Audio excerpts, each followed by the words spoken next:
ஆதியாகமம் 12ஆம் அதிகாரம். கர்த்தர் ஆபிராமை நோக்கி, நீ உன் தேசத்தையும் உன் இனத்தையும் உன் தகப்பனுடைய வீட்டையும் விட்டு புறப்பட்டு நான் உனக்கு காண்பிக்கும் தேசத்துக்கு போ. நான் உன்னை பெரிய ஜாதியாக்கி உன்னை ஆசீர்வதித்து உன் பேரை பெருமைப்படுத்துவேன். நீ ஆசீர்வாதமாய் இருப்பாய். உன்னை ஆசீர்வதிக்கிறவர்களை ஆசீர்வதிப்பேன், உன்னை சபிக்கிறவனை சபிப்பேன். பூமியில் உள்ள வம்சங்கள் எல்லாம் உனக்குள் ஆசீர்வதிக்கப்படும் என்றார். கர்த்தர் ஆபிராமுக்கு சொன்னபடியே அவன் புறப்பட்டு போனான். லோத்தும் அவனோட கூட போனான். ஆபிராம் ஆரானை விட்டு புறப்பட்ட போது 75 வயதுள்ளவனாய் இருந்தான்.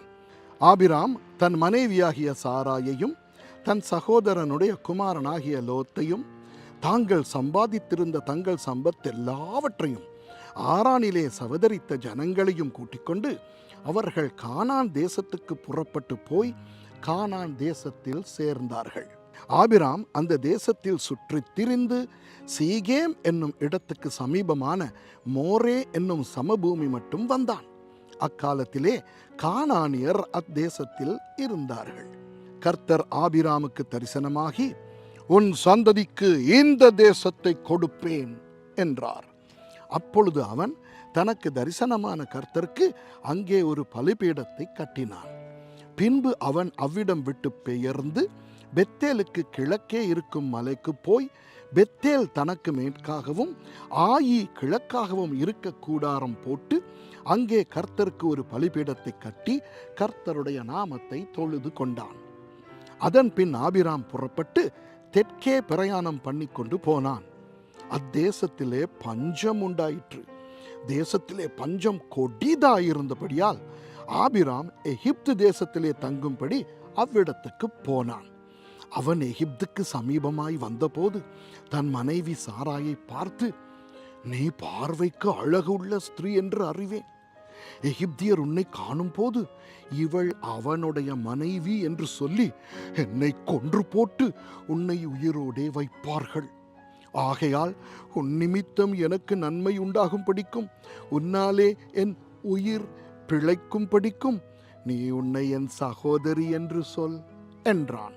ஆபிராம் எகிப்திலே வந்தபோது எகிப்தியர் அந்த ஸ்திரீயை மிகுந்த அழகுள்ளவள் என்று கண்டார்கள். பார்வோனுடைய பிரபுக்களும் அவளை கண்டு பார்வோனுக்கு முன்பாக அவளை புகழ்ந்தார்கள். அப்பொழுது அந்த ஸ்திரீ பார்வோனுடைய அரமனைக்கு கொண்டு போகப்பட்டாள். அவள் நிமித்தம் அவன் ஆபிரகாமுக்கு தயை பாராட்டினான்.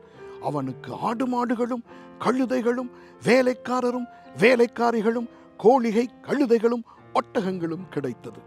ஆபிராமனுடைய மனைவியாகிய சாராயின் நிமித்தம் கர்த்தர் பார்வோனையும் அவன் வீட்டாரையும் மகாவாதைகளால் வாதித்தார். அப்பொழுது பார்வோன் ஆபிராமை நோக்கி, நீ எனக்கு ஏன் இப்படி செய்தாய்?